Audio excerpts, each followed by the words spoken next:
Welcome back to the Quantum Guide Show. Today, in episode 181, I'm very happy to continue where we left off last month with part 3 of Harness the Simulation with my merry panel, Stephen Stathis, Jennifer Halcame, Don Rogers, and Canadian Spinja. Just as a reminder, a little bit of an introduction for each of my guests. Stephen Stathis created and hosts the popular podcast and channel called BG Cast, the podcast that covers the Great Awakening live and is a multifaceted podcast that covers everything going on with the Great Awakening on planet Earth. Canadian Spinja is the creator of her YouTube channel, hoping to empower and inspire people to do things for themselves, share alternative healing modalities, save money, and embrace the feeling of creating. Don Rogers listened to a podcast about the Super Space program, and it immediately resonated with him. After he was put into hypnotic regression, everything started to make sense, and he created his own YouTube channel to offer his insights to other newly awakened people. And Jennifer Halcame is a certified Reiki master teacher, healer, life coach, and psychic intuitive with over 30 years of experience. She is dedicated to helping others heal and align with their true path. All of the links are below in the description box.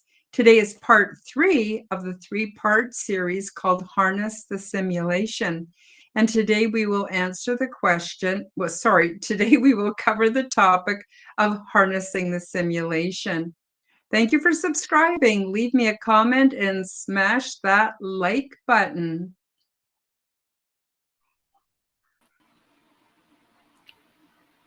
Don and Spinja, Stephen and Jennifer, welcome to the Quantum Guide Show. How y'all doing today? Oh, wonderful. Amazing. Good. Thanks for asking, Karen. Oh, my pleasure. I love having you guys on. You've always got so interesting points of view and takes on every subject, and it's just a real joy to have you on the show. So in the first of the panel series, we talked about what is the simulation. In the second one, which was last month, we talked a little bit about ways that we were affecting the simulation to get more of what we wanted out of life. And today is just kind of a wrap up of Harness the Simulation, where we're going to just talk about whatever direction we want to go, any last thoughts or things we've learned since the last time we got together, or just things that we want to share. Stephen, do you want to start us off? Sure, I'd love to start us off. That sounds awesome. You know, I've been experimenting a little bit lately with magic. And one of the biggest things I've been doing as of lately, if you guys remember, in one of the other episodes we had, I talked about the importance of doing a gratefulness ritual of some kind. And I feel that's an imperative thing for us, especially in these times right now where everything's a little bit illusionary and a little bit wacky. And sometimes we can, unintentionally get ourselves attached to the silliness. And the gratefulness ritual in that, though, I've been asking the divine to show me how to use my magic. And ask and you shall receive, at least in that kind of point. And I've been starting to understand a little bit that certain symbolism that I experience throughout my day that the divine sends to me in we can call it messages, we can call it communication. This has been the key for me understanding how to use my magic. So that's kind of one thing. I don't know, we can kick it off with that. I mean, we talk about magic a lot, and especially in our community and in our circle, it's a big thing. You know, we have many different kinds of it. We have practical magic, we have higher ceremonial magic, we have chaos magic. I feel in some ways that this could potentially be what I'll call a conscious technology for harnessing the simulation.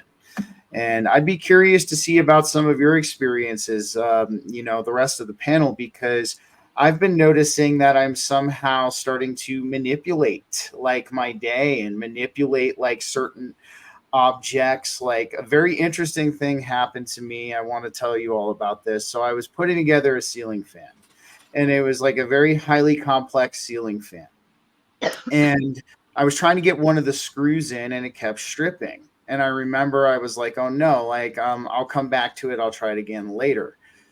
As soon as I said that, though, I ended up getting this very strange feeling overcome me. And I couldn't really describe the feeling. It's almost as if it was this rumbling on the inside. And I turned around and I went and I picked up the screw, and somehow it was no longer stripped out. And this was the exact same screw that I just tried to put in earlier, and I ended up stripping it out. So I'm still learning a little bit. I thought that was very interesting, but maybe we can kick it off with that. Like, how do we use kind of like our own form of magic to harness the simulation? Oh, wonderful, wonderful way of looking at it and wonderful experience. Thank you for sharing that. You know, a lot of people think magic has to do with religion. They think that that you have to be pagan or you're Wiccan or something like that. But you know, I believe that once you boil it all down, you know, positive affirmations, visualization, that's magic. There's so many kinds of magic. And when we're affecting the quantum reality, that is also magic. And so people for thousands and thousands of years knew this, and somehow it's been erased from accurate knowledge and understanding for we, the common people. But I'll just leave it at that. Jennifer, do you want to add to the conversation? Magic is one of my favorite subjects, guys. Been doing that a long time. It's been my experience that magic is something each of us has inside. It's a very personal thing, and you can only find it there. You can only develop it there. A lot of people over the years, come along and say, "Teach me magic," and I'm like, "Oh no, that is something that you have to find inside yourself." But it's definitely a technology.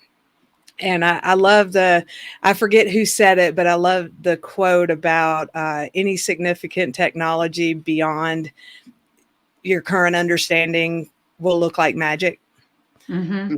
And yeah, so, if you break it down, it's just energy and frequency, um, and the ritual to it is just a focusing tool. So over the year, I used to do a lot of ritual in my younger days. It made me feel good just to go through a ritual and focus and see an outcome in that. But over the years, the more you do it, the more you realize that the ritual is just that. It's just for focusing, and you no longer need it. You can use it every second of every day once you no longer need to do ritual to focus that energy. But yeah, it's wonderful for manifesting and for going with the flow in order to achieve what it is you want to do with that frequency. Yeah. Yeah, well said, well said. So, Dawn and Canadian Spinja, you guys have been working on manifesting and creating quite a bit lately.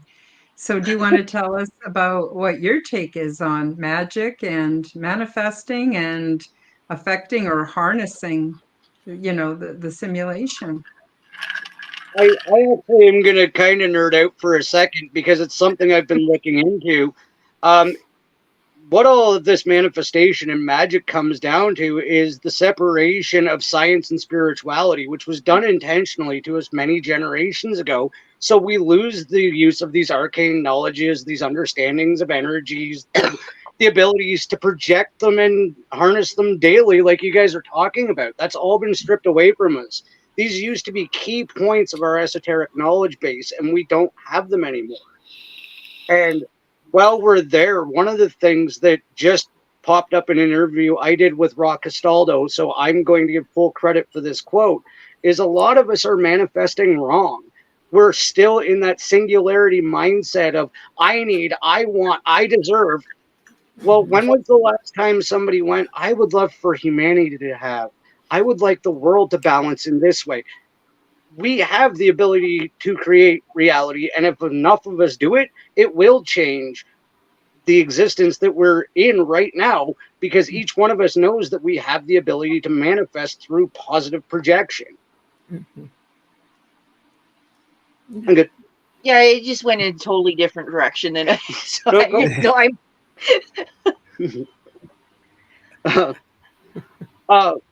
And on a weird note, on our honeymoon, I'm just going to talk about yes. manifestation. Her and I went to the co-op store and we were buying some horrible treats for us because it was our honeymoon and we were experimenting. Right? So we went down the candy aisle and had a blast. One of my guilty pleasures in this reality is the candy known as Red Hots.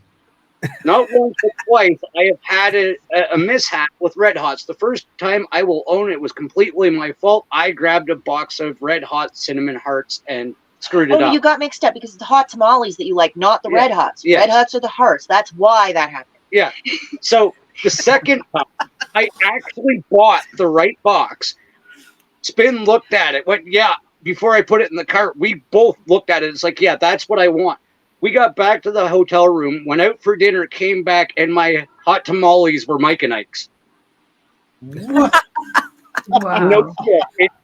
No joke, because I even I made sure to check because the look of disappointment on his face when he opened up the Red Hots and they weren't hot tamales, right? So I'm like, I'm watching this. I'm gonna make sure that he gets the right box, and no.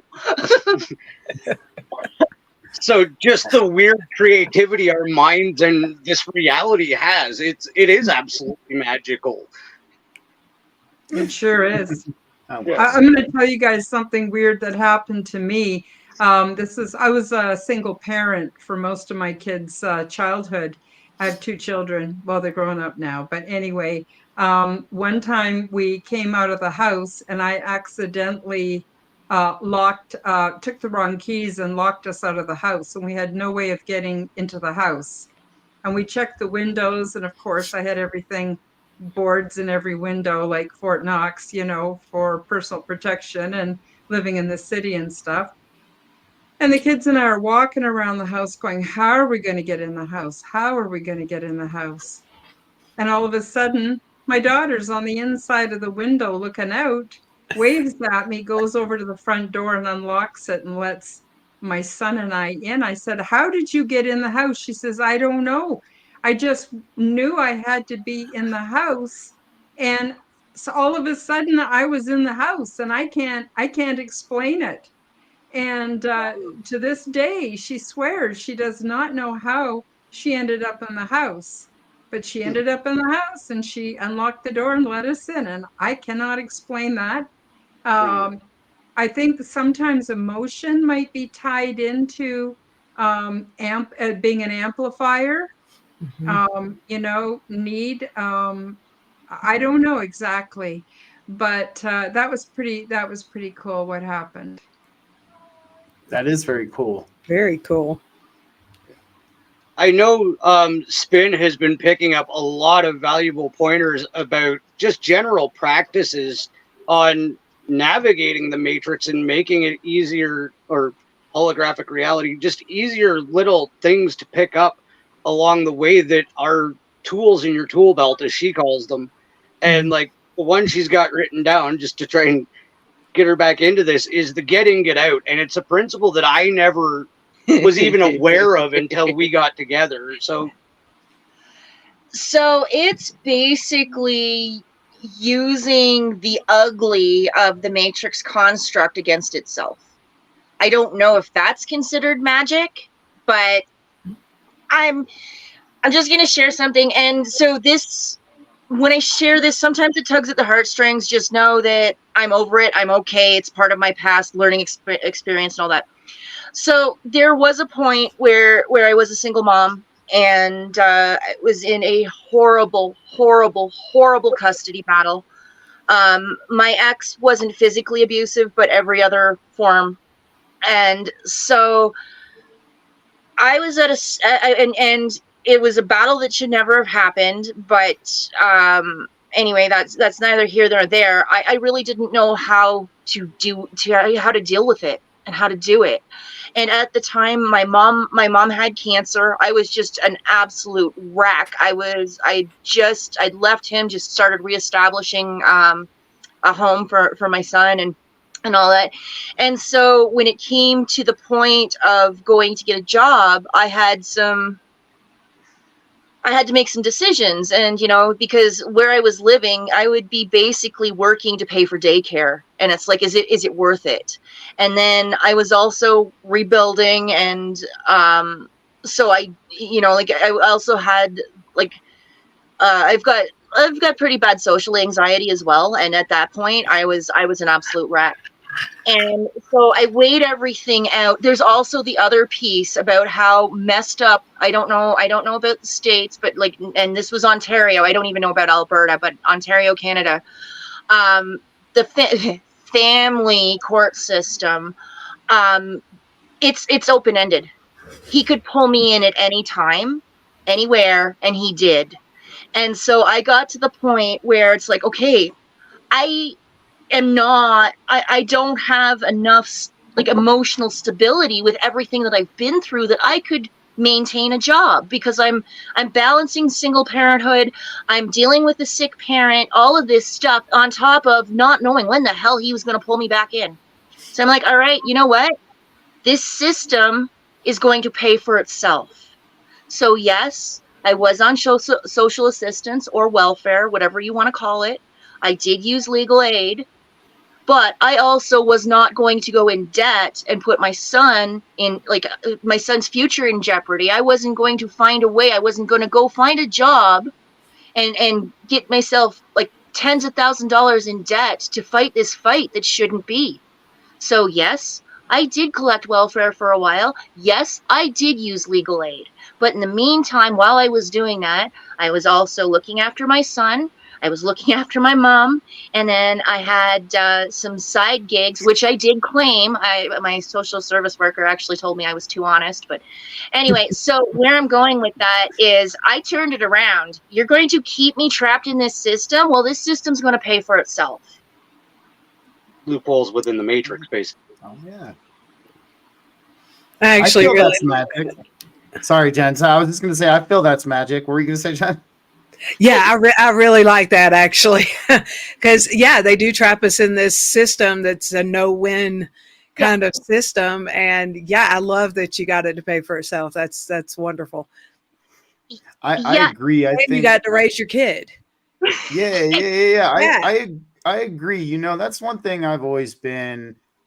I've been big on, because we live the third density world can be rough at times. We experience a lot of deep emotions sometimes, especially what we could perceive at the time as unfair consequences or negative consequences that are occurring to us, and use every tool you have at your disposal. Absolutely. I think that's a fantastic thing you did there.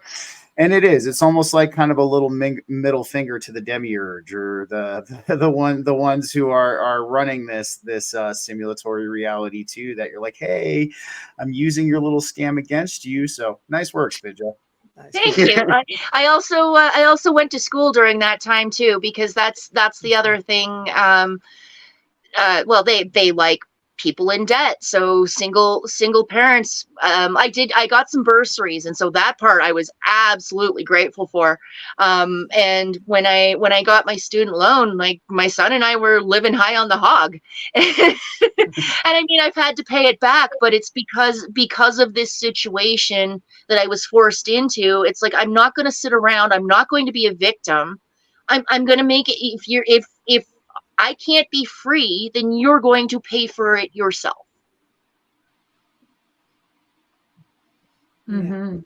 I love that. So I was going to ask you guys, for the listeners and the viewers, let's give some practical suggestions which you could look at as steps that people could try that maybe they haven't thought of before.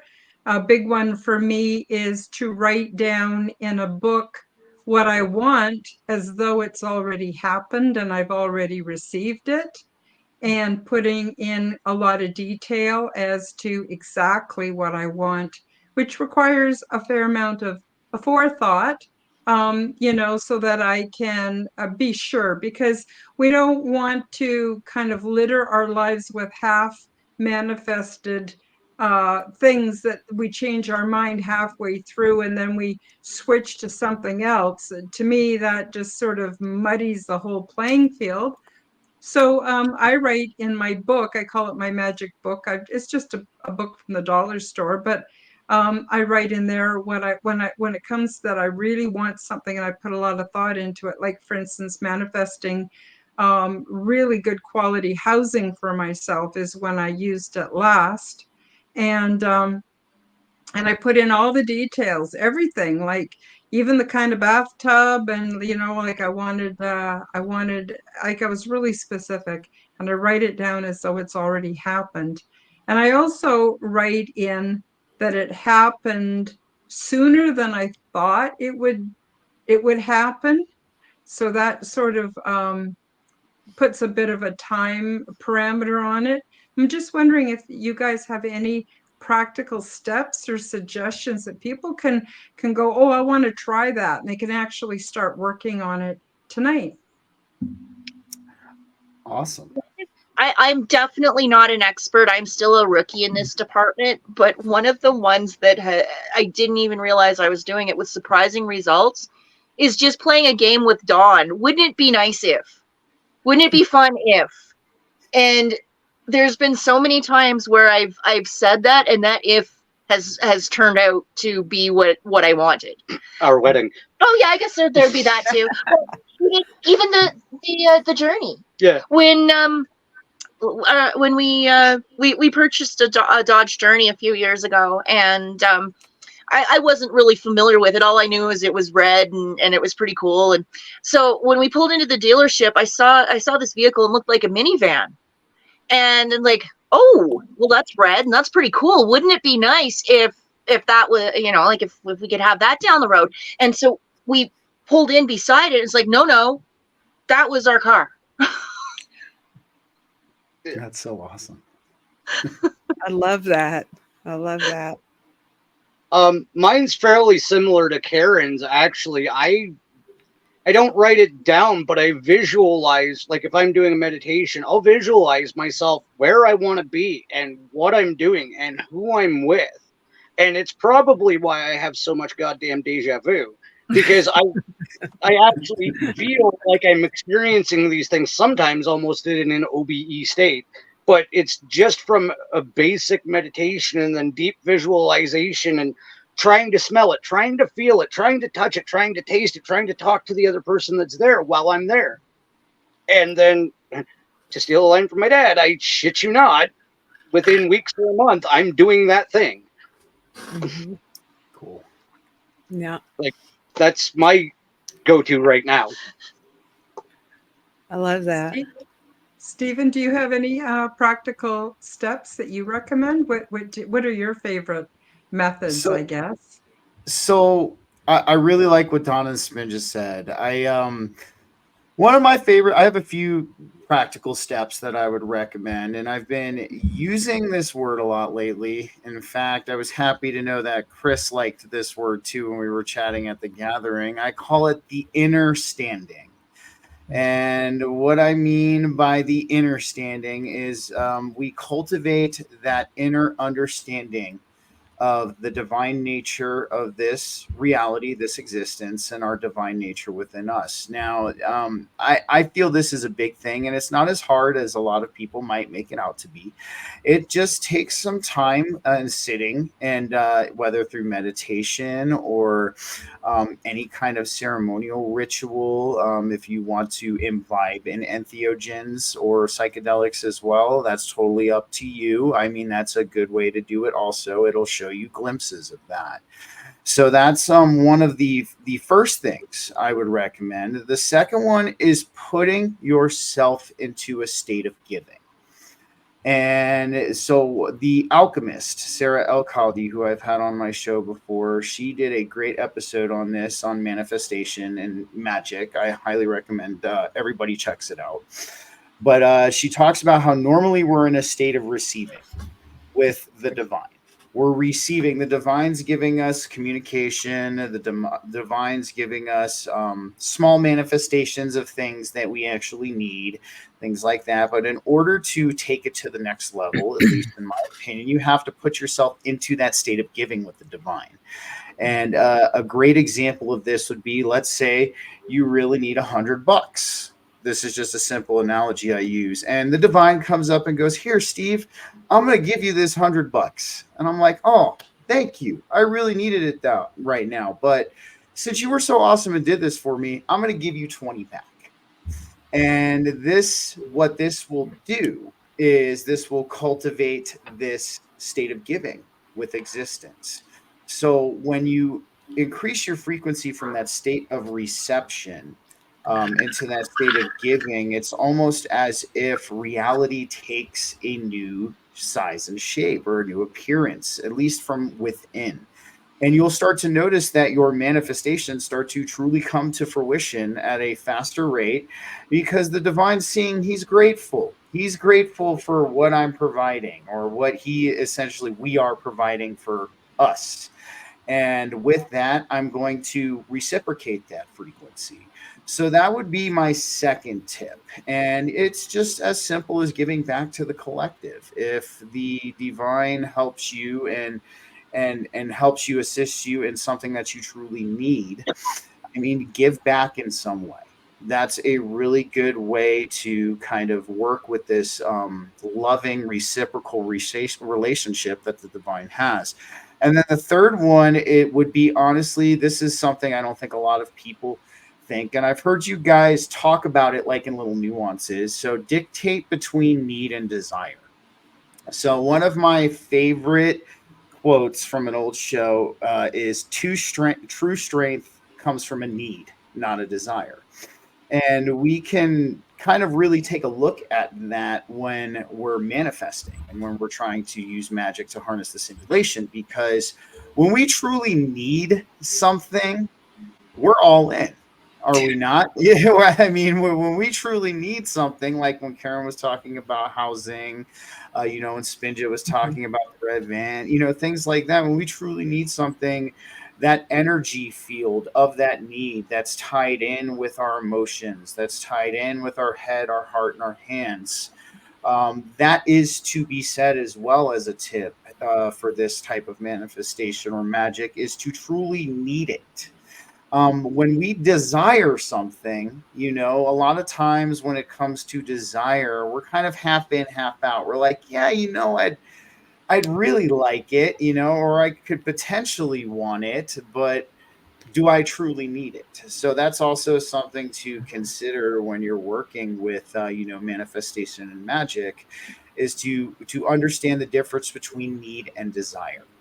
And if you truly need it and it's something that is for you, you will get it. Trust me on that. Mm-hmm. Good words. Good Yeah. words.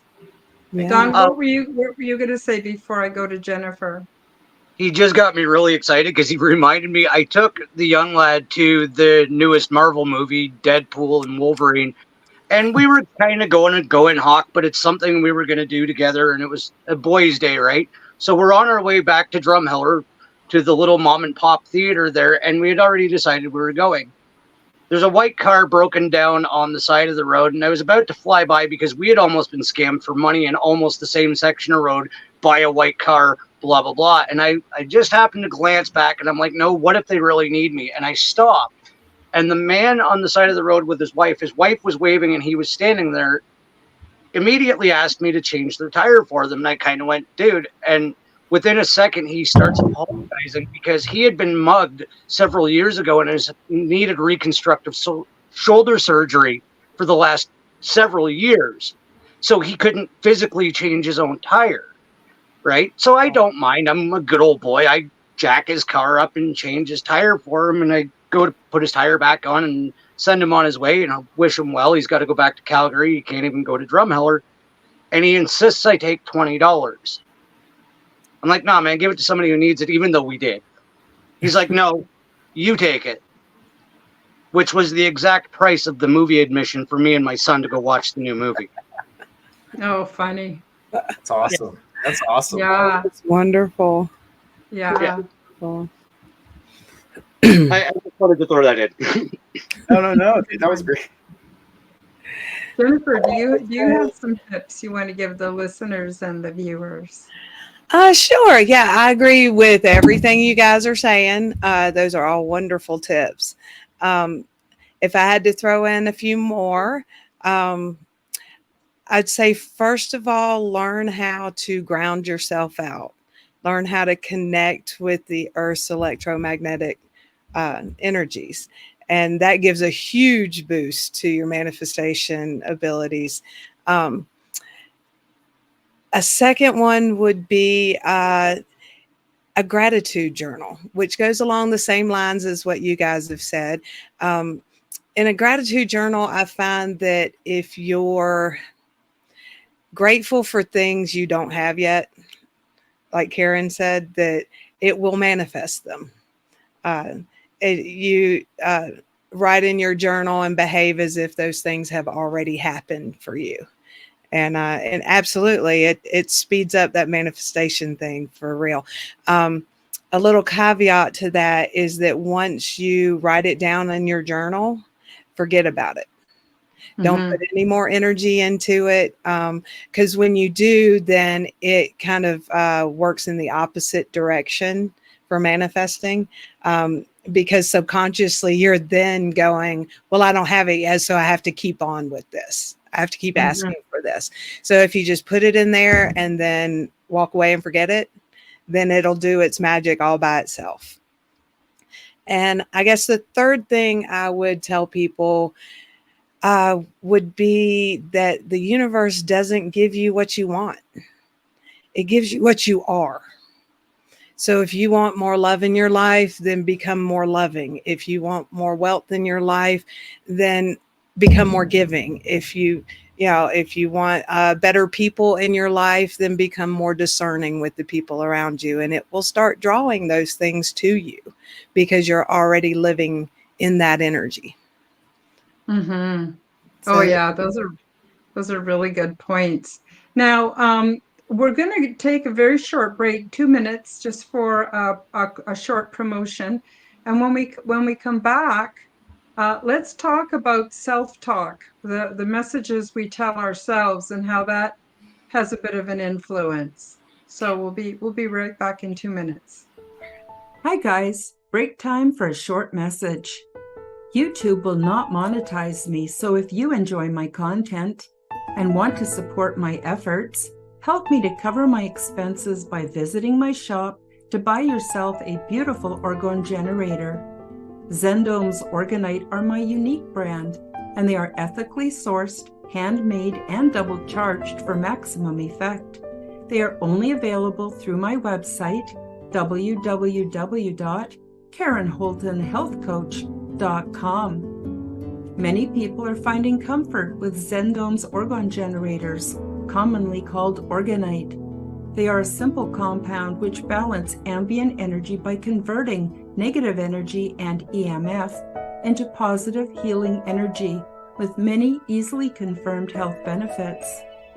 They are a simple compound with alchemic and energetic properties. These devices function as self-driven, continuously operating highly efficient negative to positive energy transmutation factories. They help diminish the harmful effects of electromagnetic frequency radiation by attracting and converting negative energies, retuning them into new and more healthful sound and light wave patterns. And they help to purify the atmosphere and accelerate plant growth. They also help stimulate positive mood and are a natural remedy for poor sleep patterns. When orgonite is within range of any corded or wireless electronic device, it will efficiently and continuously transform that energy into orgone as it is being transmitted. This essentially creates orgone energy transmitters out of any and all emitters of harmful negative energy. You can use these devices for focusing the mind, healing, meditation, and for spiritual growth. Zendome's orgonite are my unique brand of orgone generators, and they are only available through my website. Don't be fooled by imitations. Check out my website to see my latest selection at www.KarenHoltonHealthCoach.com. That's KarenHolton healthcoach.com. Check them out today. Now, let's get back to the show. Oh, we got to bring Dawn back. There we go. Yeah, I accidentally hit no, that's okay. That's all good. So I have to tell you something that happened to me recently is I caught myself going, because you know how a lot of things you have to pay for, like for instance, even some social media platforms that we think of as free, if we become members and pay to be on there, we get better service and things like that, right? And there's just no end to little expenses here and there, and for your word processing, and it just never ends.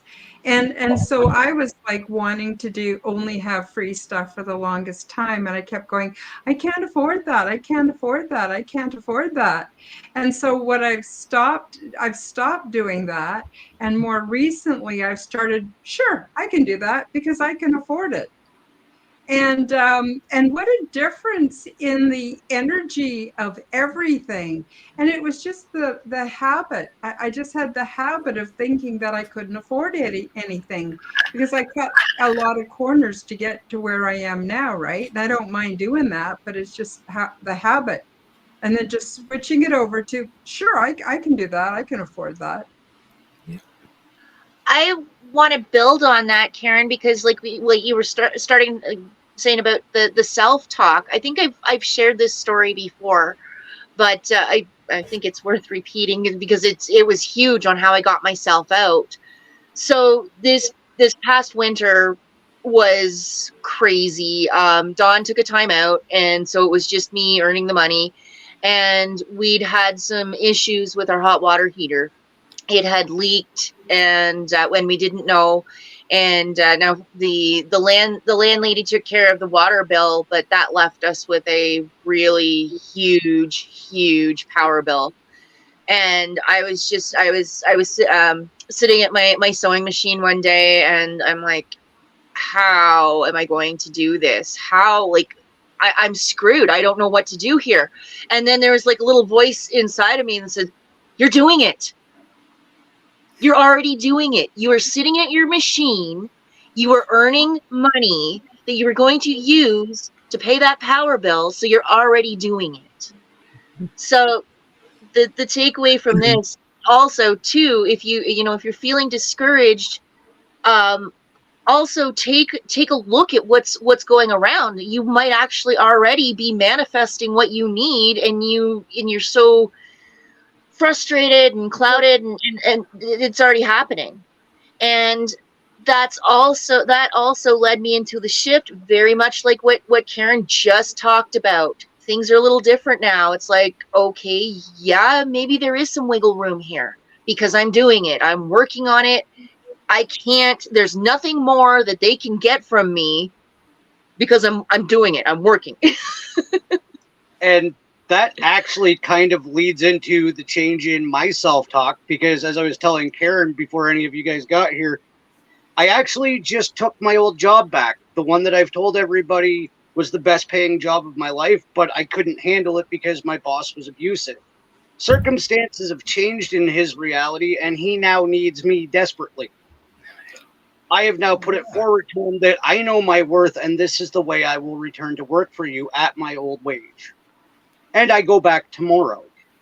Had I not had that 10-month break to just learn about myself and learn how to talk to myself, I would have crumbled and crawled back to him months ago.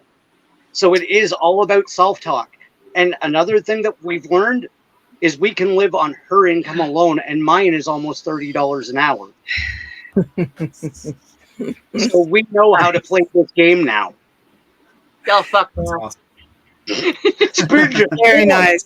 Well, it's like what Steven said about, if you have a need as opposed to a want, right? The energy is different when you're manifesting for that. Yeah, that's awesome, Don. Congratulations. Congrats, man. I'm happy for you too. Oh yeah. Oh yeah. We can breathe Well, again. I know how that is, man. I've actually, in my spiritual evolution, I've dealt with negative consequences from negative self-talk. And, I needed to learn that though, because it really showed me the value of loving yourself and having love for yourself. One of the biggest instances I had was about 5-6 years ago. Not where I am today. It's interesting how each year goes by, you feel like you peel another layer off of yourself and this whole thing, and you grow a lot more. But, I'm hypercritical of myself sometimes, especially with performance. And you guys know I'm like an avid fitness enthusiast. So there was a little bit there where I wasn't making progress with what I was doing. And I would get upset at myself and my body, and I would say mean things to it. Well, what started to happen is the body didn't like that and did not appreciate that very much. And the body started to get injured quite a bit. All of these pains started coming up. All of these older injuries, older issues started to come up. And it got to the point where, I felt like I was a broken down 1986 Chevelle or something like that, sitting on the side of the road, just in a lot of pain. And then this is when I started to truly, I forgot the philosopher's name. I'll have to look it up, but his motto is no negative self-talk under any circumstances. And I'll get to why that's so important after the story. So I started to change my tune. I started to be grateful for my body and what it does for me each day, especially, being an electrician, active job. I need my body. I need to move around. And as soon as I started to showcase that gratefulness, as soon as I started to say positive things about what I'm doing, and oh my God, it was like night and day. All of the aches and the pains and the injuries dissipated. I started to make progress in the things that I was doing. And, there's something to be said about loving yourself. And I know when, we get into these intense periods of frustration and, we get into, periods of high emotion, it's easy for us to do that. But one thing I want to bring up, we've talked about this before. I've talked with it before with you, Karen and Don and everybody, is when we speak and our frequency in general, we're emitting this geometry known as cymatics, right? And the higher frequency that we are through our words, our intentions, our actions, and just our overall whole frequency, we're emitting this very beautiful geometry into the conscious universe. And this even ties kind of into Dr. Emoto's experiment with the ice crystals.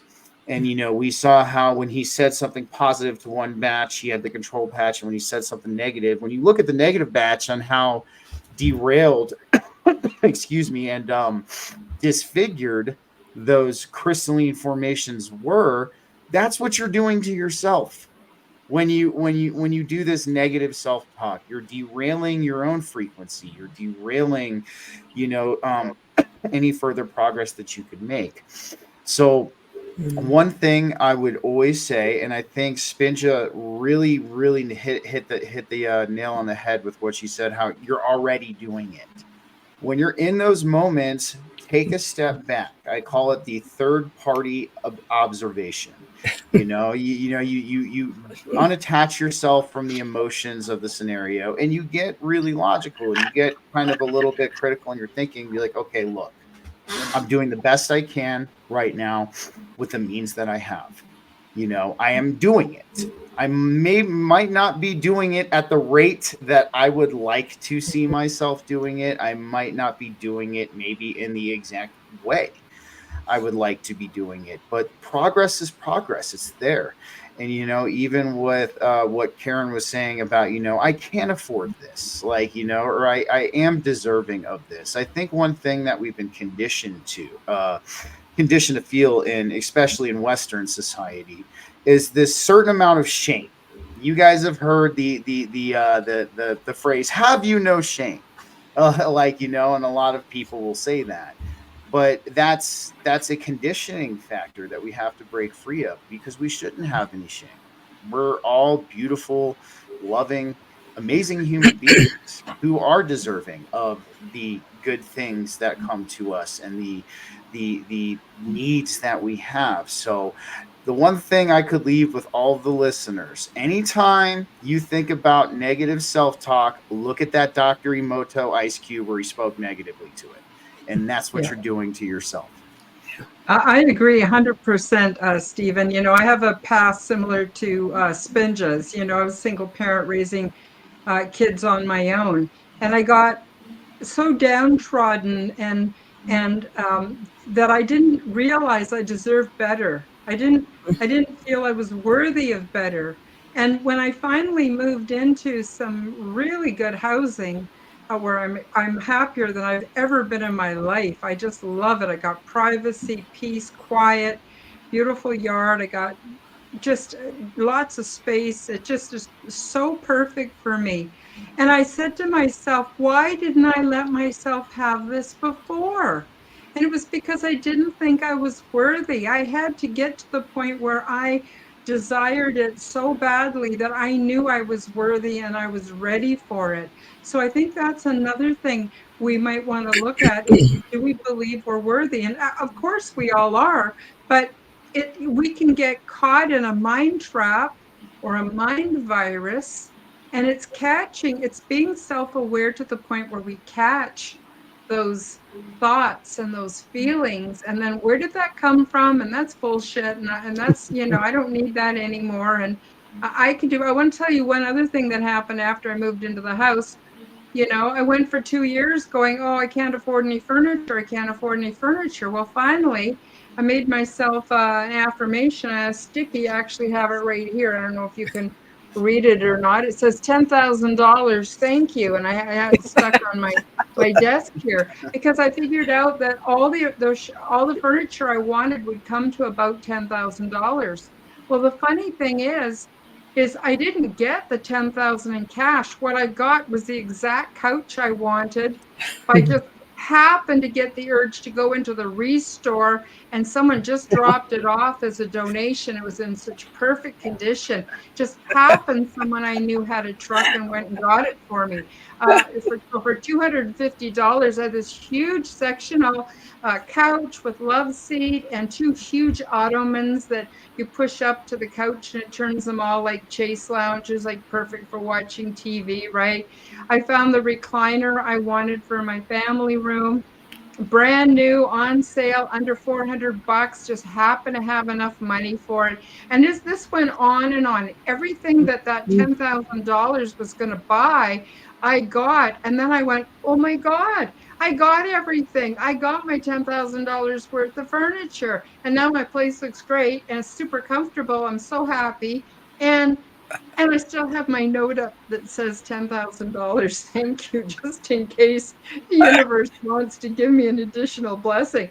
But point is why did I go without for so long? And then I found out how easy it was to get it, and I deserve it. We all do. We all do. And it's a lot of it is just that mental processing, guys? Mhm. Absolutely. Absolutely. That's a beautiful story, Karen. I love that. I have had some similar things happen to me along the way as well, where I asked for money for a particular purpose, but then I didn't get the money, but the purpose made itself so that I could afford to have it, you know. Yeah. Um, so yeah, in fact, my teeth were actually one of those things. When I was 17 years old, I got hit by a drunk driver and ate the steering wheel because I was silly and didn't believe my parents when they said put on your seatbelt and all that kind of stuff. And it knocked all my teeth out. For years, I had lots of problems with them. And there came a point about 7 years ago, 6 years ago, where they told me they were going to have to go. They were all too loose, and they were going to have to pull all my teeth. Well, I kind of freaked out, needless to say, and I sat on my front porch just in tears, going, "Please send me the money. It's $100,000 surgery. I do not have money for." And that need manifested it, and a periodontist came along and said, "Yeah, we'll do it pro bono." And I went, "What?" I know. So I didn't get the money for the surgery, but You got the he talked the thing. team of people into doing the surgery for me, and it never cost me a dime. And but yeah, it's yeah, I agree with everything you guys are saying. The self-talk thing is, it's a hard one for a lot of people. I'm with you guys. Was a single parent for a long time, and you get to where you just think you don't deserve these things, that somehow, you're meant to struggle. And and it's not true, is it? It's not true. So what I did was I did start noticing that that dialogue, that self dialogue, and that it was being pretty mean to me. Like, it was saying some pretty ugly things, and I had to go into my subconscious and do things to reprogram that. So I would do things like, when something mean ran across my brain, I would then very consciously say 3 positive things to sort of set that right. And I did learn that it's a good barometer for where you are subconsciously, because that is truly where you manifest from. A lot of people do not realize that it's about 80% subconscious, the things that you manifest in your life. So you have to bring those into consciousness. And by saying those 3 positive things after a negative thing ran across my head, it would set my thinking straight. And yeah, when I finally just internalize I deserve to be happy, I deserve to be stress free, I deserve love in my life, I deserve to be healthy, all of these things, they definitely started manifesting much quicker than I thought, much quicker than I thought they would. Yeah.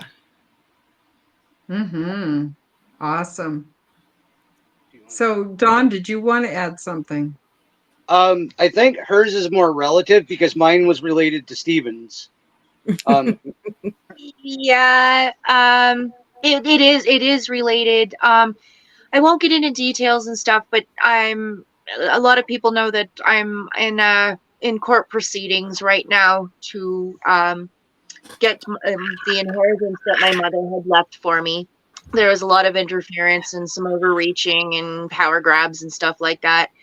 And knowing the financial position I was in, because at the time when my father passed away in 2021,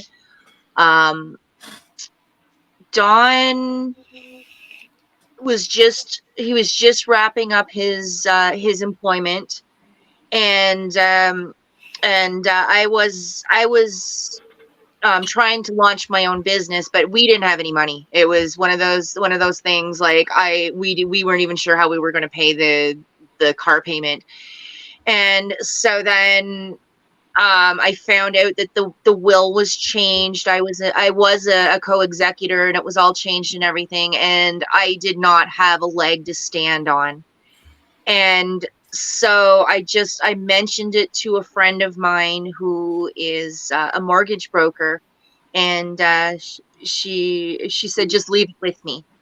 And so then she came back a few days later and told me, she gave me the phone number of this lawyer and told me to give him a call. So I called him and just explained the situation, and he said, I'll take your case pro bono. So, and like I even told him, like I said, like after the money comes, like I'm happy to pay you. And he's like, no, he says, we're in a situation right now where we can do this. So I was never supposed to be able, like things were manipulated, and I was never supposed to be able to fight back. And it was the way they were manipulated was that they were expecting me to not fight back. So yes, Jennifer, what you said about your situation, it really resonated, and it's the need thing, because yeah. Anyway. I'm with you. I'm already dealing with stuff like that too. So I understand how crazy that can be. Mhm. Mhm. Dealt with it that's- myself. Yeah. That's awesome, everybody. Now we're quickly running out of time, but I want to give each of you a chance to express yourselves. Anything you want to say that that you want the audience and listeners to hear, and also please tell everybody where they can find you. So for those that are listening on audio, it's beneficial to actually state the name of your Facebook page or your website or your YouTube channel or whatever, just so that they hear it, and because they don't always have the opportunity to go back right away and take a look in the description, and then you know how life moves on, but that way they at least hear it. So Stephen, do you want to start off with any last words of wisdom and where people can find you? And if you want to talk about anything upcoming you want to put a plug in for, go for it. Absolutely. Well, let's talk about where you can find me real quick, guys. You can find me on Forbidden Knowledge Network, along with Karen and Donna Spinja here at forbiddenknowledge.news. And I want you guys to definitely check out the two documentaries that are out as of right now. We have Occult Louisiana and JFKX, and part 2 is coming out soon, Doors of Perception. Definitely looking forward to that. And you can find me always there. You can also find me on Rumble and YouTube under BG Cast and all other major podcast platforms. And you can find me on all social media under BG Cast, from Facebook to Instagram to X. X is primarily where I'm at, but I do visit Facebook and IG as well. And the one thing I could leave with everybody is this. I mean, just as we were talking about, cultivate your inner standing. Understand you're a beautiful, amazing human being who's deserving of everything that life has to offer. It's a huge thing to remove this conditioning. I can attest to that. There's even conditioning that exists in our subconscious that we don't know is even there. And what it does is it takes just that time to sit with ourselves, to get to know ourselves, to get to learn ourselves, to understand that this is there, and to remove it. Don't talk badly about yourself at all. Just like I said, anytime you feel something negative coming up in your mind, think about that ice cube that Dr. Emoto said, I hate you. And look at what happened to it. And also, the number one thing I'm going to say is, remember, we're in some very funny times right now. We're being thrown a lot of illusions. The best thing we can do is cherish our community, cherish our tribe, and to have a solution-based mindset when we're dealing with what's to come and what we're dealing with at this point in time. And that's what I want to leave everybody with. And thanks again for having me, Karen. This has been awesome. Oh, my pleasure. My pleasure. Jennifer, do you want to tell everybody where they can reach you and any last words of wisdom? And what are you working on these days? Not to be nosy. Yes, I'm Jennifer Halcame. You can find me on Facebook. I have my own personal Facebook page and also a work one. Um, you can also get a hold of me at jenniferhalcome at gmail.com. So thanks for the shout out on the documentary, Stephen. That's awesome. Anytime. Yeah, so that's what we've been working on is the second documentary, Doors of Perception. We just wrapped up filming on that, and it should be out by the end of the year. Until then, check out our first documentary, Occult Louisiana, Forbidden Knowledge. And if I could leave you with anything, I would say that love yourself. Learn how to genuinely and truly love yourself. Be your own best friend. I mean, you are stuck with yourself for life. So, and love is always going to be the answer, no matter what the question is. Thank you, Karen, for having me on the show. Oh, my pleasure. My pleasure. Thank you so much. Dawn and Canadian Spinja, what are you guys up to? Where can people find you? And any last minute words of wisdom? Yeah, as Steven said, you can find her and I both on Forbidden Knowledge Network. She's under my heading on the After Dark show. And of course, on my own YouTube channel, March 4th Productions, Don Rogers at March 4th Productions. And I just kind of want to grab onto what Steven was talking about because, yeah, the one thing this show has taught me, and thanks to the download Karen triggered, I am now aware of that every molecule in my body knows what I am saying and thinking at every time, every moment of my life. They are aware. Every molecule in this universe is. So if you're talking shit to yourself, they know. You're tiny little people that make you, they know. So stop talking shit to yourself and do better. That's the best advice I can give any of you. Good one. So as Dawn mentioned, and Stephen, I'm on the Forbidden Knowledge Network, which I'm still wrapping my head around, but anyway. And you can follow me on Facebook if you like, and my YouTube channel is just at Canadian Spinja. And what I have to leave with everybody is the only limits that are there are the ones that you put on yourself. So don't underestimate your manifestation power, because manifesting a sandwich or manifesting a house to the universe is the same process. So just go, fly, love yourself, and Wonderful, wonderful. And as for me, you can find me on the Forbidden Knowledge Network, the Quantum Guide Show with Karen Holton, and all my stuff, all my content is under that.